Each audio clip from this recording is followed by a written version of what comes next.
story you are about to hear is true. The names have been changed to protect the innocent.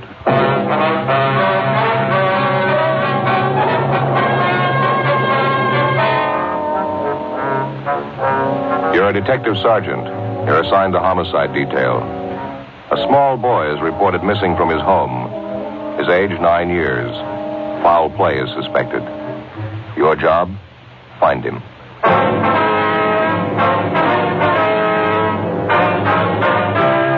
Dragnet, the documented drama of an actual crime. For the next 30 minutes, in cooperation with the Los Angeles Police Department, you will travel step by step on the side of the law through an actual case transcribed from official police files. From beginning to end, from crime to punishment, Dragnet is the story of your police force in action.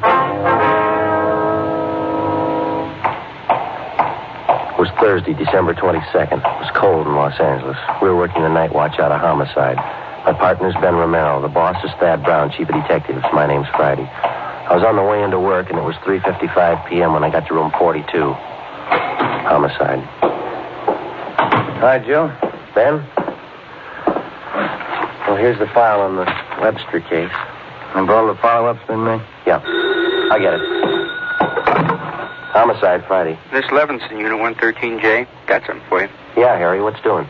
Doherty and I are out here on Collis Avenue, 4656, trying to track down a 9-year-old boy. Yeah, what's the story? The kid's missing, suspicion of foul play.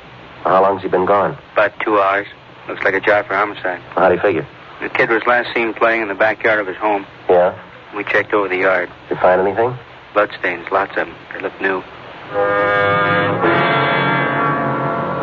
Ben and I left a message for Chief of Detectives Thad Brown. And then we went over to the crime lab, picked up Lieutenant Lee Jones, and drove out the Arroyo Seco Freeway to Collis Avenue. It was an average neighborhood. Number 4656 was a one-story green stucco residence situated on the corner of Collis Avenue and Harrison Drive. Beyond the backyard was a tract of undeveloped land covered with scrub oak. Harry Levinson from Highland Park Juvenile was waiting for us in front of the house. Just back this way, fellas. Coming, Lee? Till I get my bag.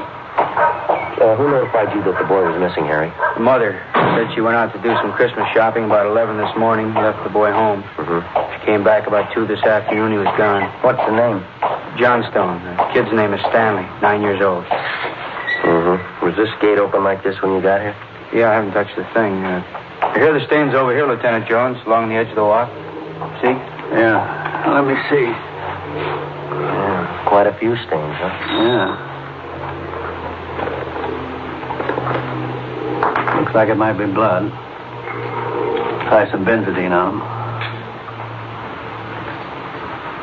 There we are. See what happened. Where's the kid's mother now, Harry? Yeah, in the house. Doherty's talking to her. Did you talk to any of the neighbors? People next door, the ones on this side. They couldn't tell us anything. There it is, fellas. Yeah, Lee. These spots I covered with benzodine, they're turning blue. Bloodstains, all right. You can't say definitely whether it's human or animal blood. Mm-hmm. Do you have to go back to the lab to run it through? Yeah, biological precipitant test. Hand me one of those glass files for my bag, will you? Yeah, sure. Okay, here you go. Thanks. Scrape some flakes off for a test. There we are. How soon can you tap the blood for us, Lee? Precipitant test won't run more than 20 minutes. It'll take 3 or 4 hours to run a blood grouping, though. That's it. Anything else you want to check? Levinson? Anything else? Oh, yeah. Right here in my handkerchief. Empty shell. That marker over there by the rose bush? That's where I found it. Number 22, huh? Yeah, might tie in, might not. Mark it and dump it in this envelope, will you? Mm-hmm. There you go. Here. Did you get a missing broadcast on the boy, Harry? Doherty did about a half an hour ago. Here's a description here. Thank you. Will Mother know about the bloodstains? No, we didn't tell her. She's worried enough already. She has no idea what might have happened to her boy, huh? No more than we do. She checked all her friends and relatives. We're covering the neighborhood. No trace so far. Not much to go on. Bloodstains. Empty cartridge. Yeah, it could mean 100 things. Any ideas, Friday? Just one, and I don't like it.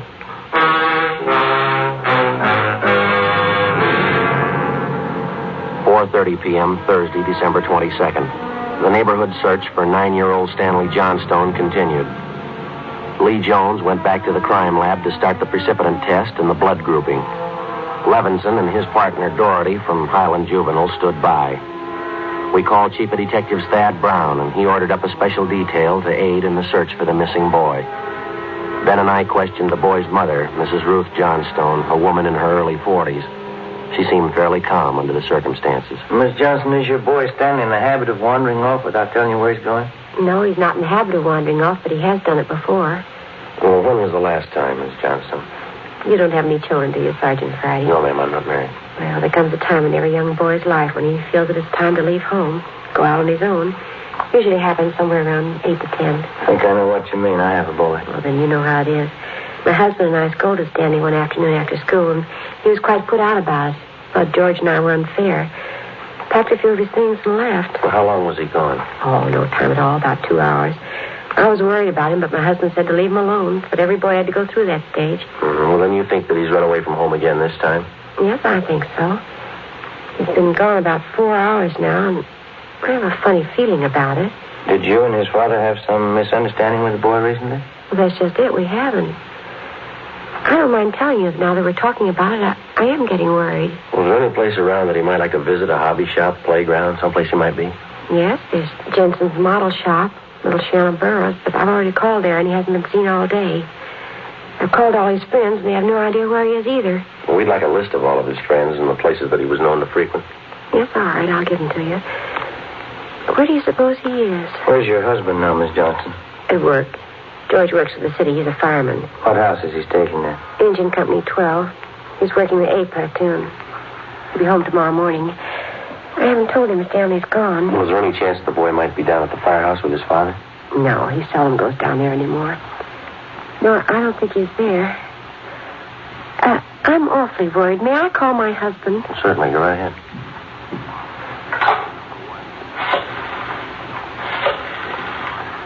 I know George will be worried. Engine Company 12, please. Stanley's been gone too long. Hello? May I please speak with George Johnstone? This is Mrs. Johnstone. Thank you.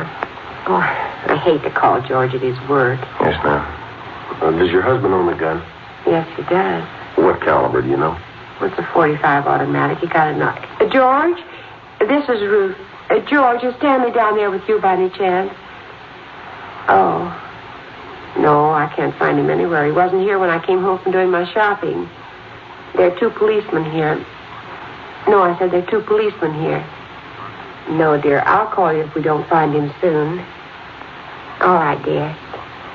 Yes, you too. Goodbye. I didn't think he'd be with George. That .45, is that the only gun in the household? Yes. Why are you asking about guns? Has anything happened that you're not telling me about? No, ma'am, just routine checking. We'll have to take a look at that .45 if you don't mind. Maybe I should tell you we do have another gun in the house, but it's all wrapped up. George bought it for Stanley's Christmas present. What if we could see it, please? Yes, well, will you have to unwrap it? Yes, ma'am, I'm afraid so. It's in the closet. Thank you. They had to hide it. Let me see. Well, here's a paper it was wrapped in. Stanley must have found it. It's gone. You see, here's the gift card and the box the gun came in, the rifle. I wonder if I could look at that box, ma'am. Thanks. How about it, Joe? .22 caliber. Thursday, December 22nd, 5:15 p.m. It was getting dark. The search for the missing boy continued. We checked the list of Stanley Johnstone's friends. None of them or their parents had any idea of his whereabouts. We talked with Levinson again. He'd been in touch with the detail combing the neighborhood. They'd found nothing. We went down to Collis Avenue and 10th Street, the service station on the corner. 1 nickel, Joe? Oh, I got one. Will you watch for Thad? Yeah.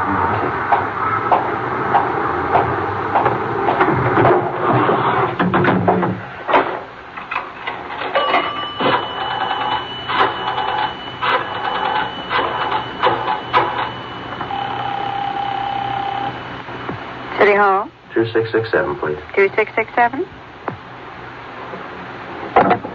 Crime Lab, Jones. Hi, Lee. Joe Friday. Yeah, Joe. Any sign of the Johnson kid? No, not yet. How are you coming? Finished the precipitant test. It's human blood. Yeah? Working on the blood group now. Do you know what type the Johnson boy has?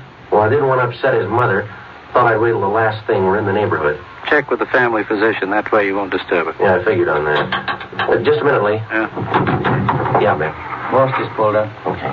Thad Brown's out here now. I'll check you later, Lee, huh? All right, Joe. All right, bye. All right. Oh, this way, Joe. Gentlemen, how's it going? We just checked with Lee Jones. Yeah, I know. It's human blood.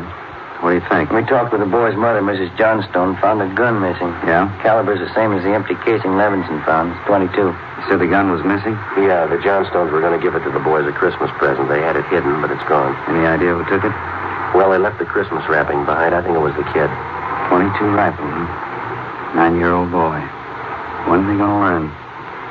First, it's carbide cannons on the 4th of July. The city issued ordinance after ordinance. A few thousand kids around the country had to lose their eyes, fingers, hands before their parents would give us their full cooperation to outlaw them. I know what you mean. Sure you do. You and every other cop in the country became the heavies trying to clamp down on them. So it's the same story. This time it's guns for Christmas. Well, I know what you're thinking, but we're not sure yet. Listen, Friday.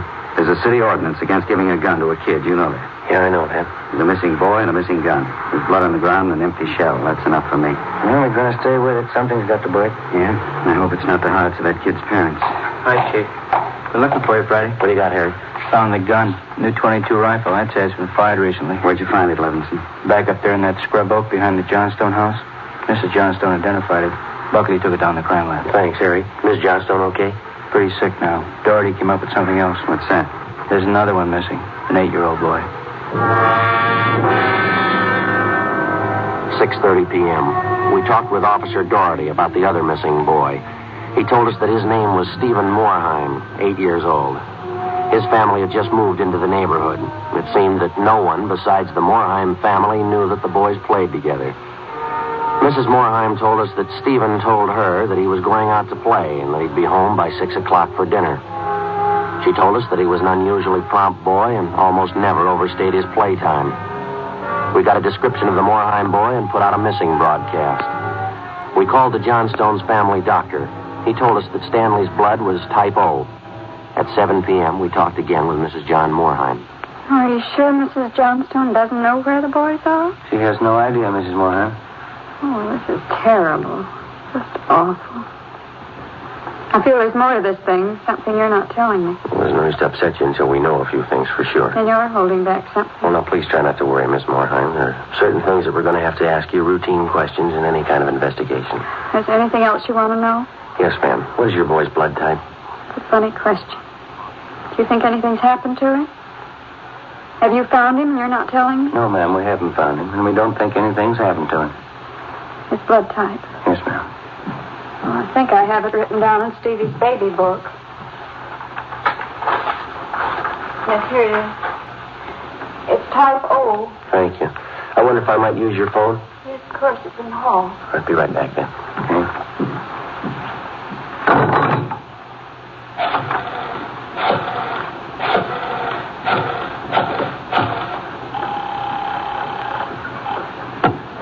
City Hall. 2667, please. 2667? Crime lab, Pinker. Hello, Ray. This is Joe Friday. Is Lee there? Just a minute, Joe. Take 2, Lee. Jones speaking. Checking back, Lee. Did you get the blood types on the 2 missing boys? Yeah, both type O. So are the stains, Joe. Type O.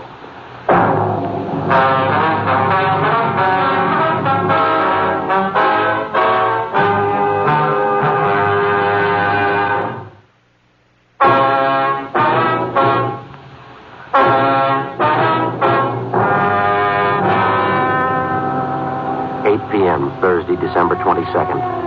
Still no sign of either of the missing boys. Chief of Detectives Thad Brown went back to headquarters to direct the search from there. He dispatched another detail of 50 men to aid in the hunt for the missing youngsters. 8:30 p.m. was getting a little colder. The citrus growers were warned to expect a freeze. We went up the block to see Mrs. Johnstone. Her husband had quit work early and returned home. We talked with him for a while. He could tell us nothing more than we already knew. We still had not informed either of the families about the blood stains and the empty cartridge casing which had been discovered in the backyard of the Johnstone home. It was more than possible that they had a right to know about our findings, but Ben and I felt that there was no cause to add to the distress of the two families at this time. If the two missing boys were found alive and well, then the bloodstains and the cartridge would be of no concern to the relieved parents. At 8:40 p.m., Ben and I left the Johnstone house and went to the home of Mr. and Mrs. John Moorheim. Miss Moorheim, you said your husband worked at a market. Yes, he telephoned about 15 minutes ago. Said he's closing up right away. He'll be here any minute. I wish Stevie would call, come home. It's so cold out tonight. All he had on was a thin cotton jacket. Well, try not to worry. We're doing everything we can. He'll be all right. Stevie's father's such a sensitive man. He and the boy are so close. I know he's terribly upset. Now, you're sure there's no place that you might have forgotten, someplace where the boy might be? No place. No. If anything's happened to the boy, it'll just kill John. No. You sit still. I'll get it, Miss Moore. Joe? Larry. The Johnstone kid, he's been found.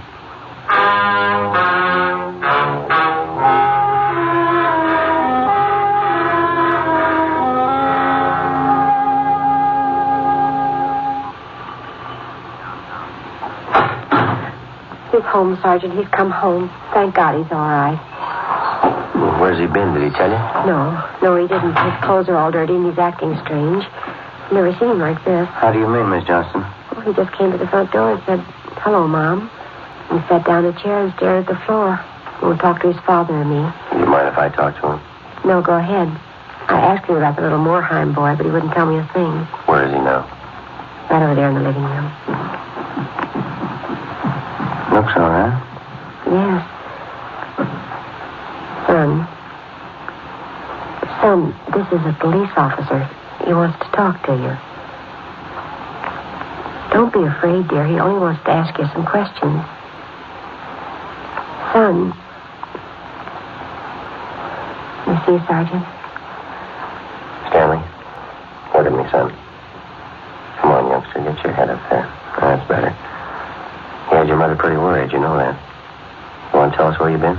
We should try to get him to eat a little something. You hear that, son? Want something to eat? Stanley, there's another little boy up the street who hasn't come home. You know where he is? His father and mother are worried about him, too. Just like your folks were. We're going to ask you to help us find him. I killed him. I killed Steve with the .22. We were only playing, but I killed him. How do you know you killed him? Maybe he's only hurt now, isn't that it? No, he's dead. I know he's dead. The gun went off. We forgot we put bullets in there. Where is he, Stanley? I hit him. I was scared. I didn't want anybody to find him. Where did you hide him, son? In a cave up on the hill. I didn't mean it. He was my pal. You want to show us where, Stanley? Yes, I'll show you. Please, don't send me to jail.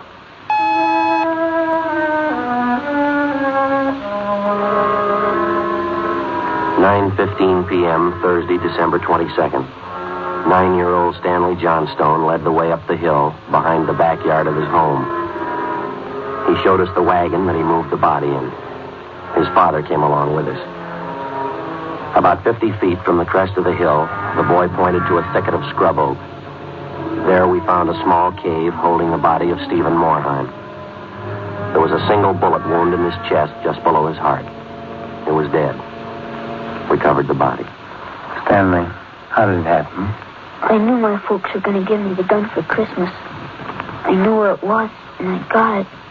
There was a box of bullets with it. Were you pointing the gun at Stevenson? No, sir. No, sir, I wasn't. It was Steve's turn to play with it. I was chasing him. He tripped over that stump there, and he fell. The gun hit him in the stomach, and it went off. Well, why do you think you killed him if you're telling us the truth? I'm telling the truth. Honest, that's the truth. Well, I believe you, son, but why do you think you killed him? It was my gun. Stevie'd still be alive if I didn't go and get it. I should have waited till Christmas. It's all my fault. Well, where have you been all this time? In the cave with Steve. What were you doing in there, son? I was praying. I was praying for God to make him alive again.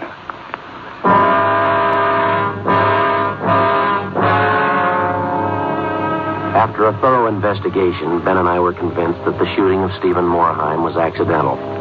Lieutenant Lee Jones' findings substantiated the Johnstone boy's story even to the smallest detail. We put in a call to the coroner's office, and we acquainted him with the facts. He designated a local mortuary to handle the body, pending autopsy, and granted us permission to remove the body to the Morheim home.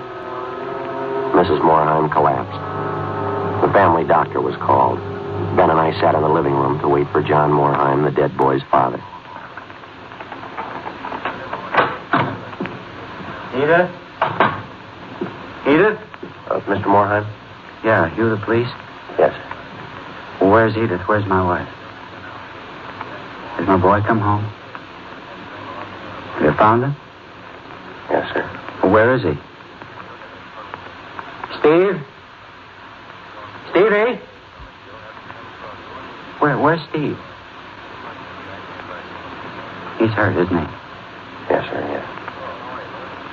Well, where is he? I want to see him. He's hurt bad, Mr. Morheim. Where is he? I want to see him. How bad? Pretty bad. He's dead. All right, if I go in. Yes, sir, if you want. Will you go with me? Sure. Don't make it any harder on yourself, Mr. Morheim. I want to see my boy.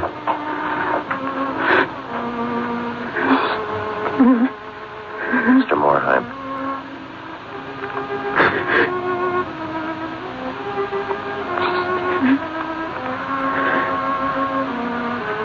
Listen to me, son. We got you a lot of nice things for Christmas. Everything you wanted. I got you the 3 new cars for the train.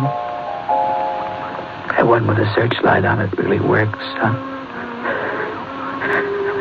Got you that new switch you wanted. A lot more track. Oh, now you can have big layout. And you know that new baseball mitt we saw? I got it for you.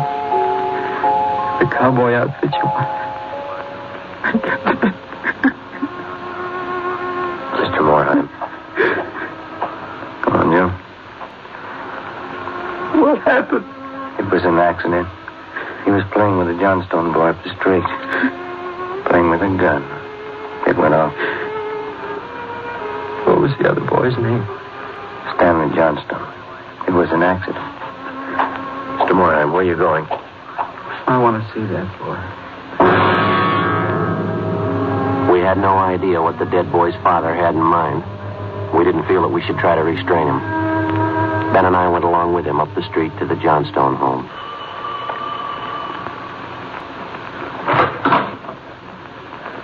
I'm Stevie's father.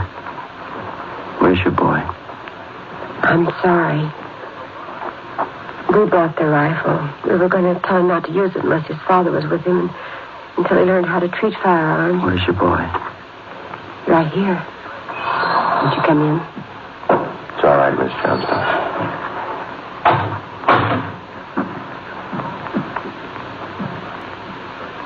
You the boy that was with Stevie? Yes, sir. What's your name?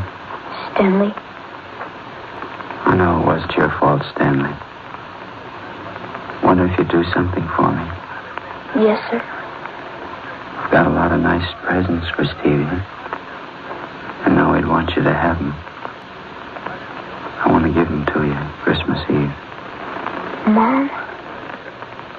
I think that'd be a fine idea, son. Come on, Ben.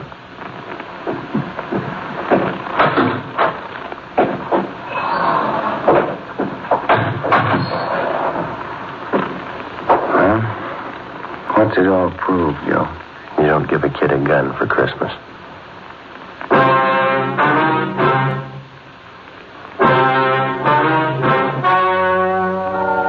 The story you have just heard was true. The names were changed to protect the innocent. On December 24th, 1948, a coroner's inquest was held in the county morgue, city and county of Los Angeles, state of California. In a moment, the results of that inquest.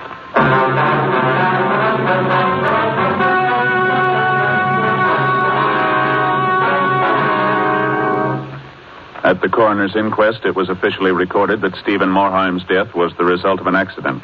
Stanley Johnstone was absolved of any legal responsibility for his friend's death.